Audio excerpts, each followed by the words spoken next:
लखीमपुर खीरी तशद्दुद मामले के अहम मुलजिम आशीष मिश्रा टेनी की जमानत की अर्जी को चैलेंज करने वाली अर्दाश पर सुप्रीम कोर्ट ने फैसला महफूज रख लिया है। समाअत के दौरान अर्जी गुजार के वकील ने कहा कि जमानत देते वक्त अदालत ने कई अहम सबूतों को नजरअंदाज किया है। अर्जी गुजार के वकील ने कहा कि चार्जशीट में ये जिक्र है कि जिस गाड़ी से लोगों को कुचला गया उसमें आशीष मिश्रा सवार थे। वहीं यूपी हुकूमत के वकील राम जेठमलानी ने भी कहा कि ये एक संगीन मामला है, इसलिए यूपी हुकूमत ने हाईकोर्ट में आशीष मिश्रा की जमानत की मुखालफत की थी।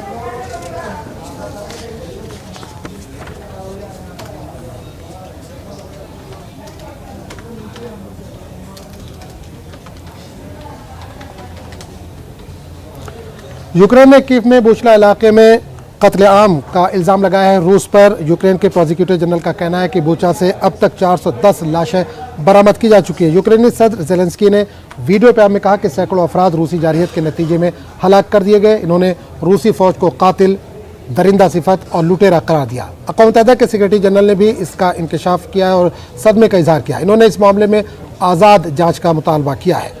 कनाडा के वज़ीर-ए-आज़म और जर्मनी के वज़ीर दिफा ने कीव में रूसी फौज के मुबैना मज़ालिम की मजम्मत की। इन्होंने यूरोपीय यूनियन से रूस से गैस बरामद करने के फैसले पर पाबंदी लगाने पर गौर खौस करने की बात कही। उधर रूस ने यूक्रेन के कत्लेआम के इल्ज़ाम की तरदीद की। रूस का कहना है कि इस पर यह इल्ज़ाम अमन मुज़ाकरात को पटरी से उतारने की एक साजिश है। इस बीच चेर्निहिव शहर पर यूक्रेनी फौज ने दोबारा कब्जा करने का दावा किया है। ओडिशा में लड़ाई जारी है। मारिउपोल और दीगर जंगज़दा शहरों में फंसे अफराद को निकालने का भी अमल जारी है।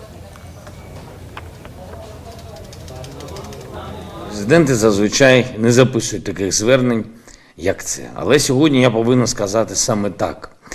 Сказати після того, що відкрилося в Бучі та інших наших містах, звідки вигнали окупантів. Сотні вбитих людей. Закатованих, розстріляних, мирних людей. Тіла на вулицях, замінована територія, заміновані навіть тіла вбитих.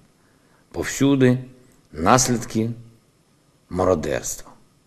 На нашій землі побувало концентроване зло, вбивці, кати, гвалтівники, мародери, які називають себе армією і які заслуговують тільки на смерть після того, що вони зробили.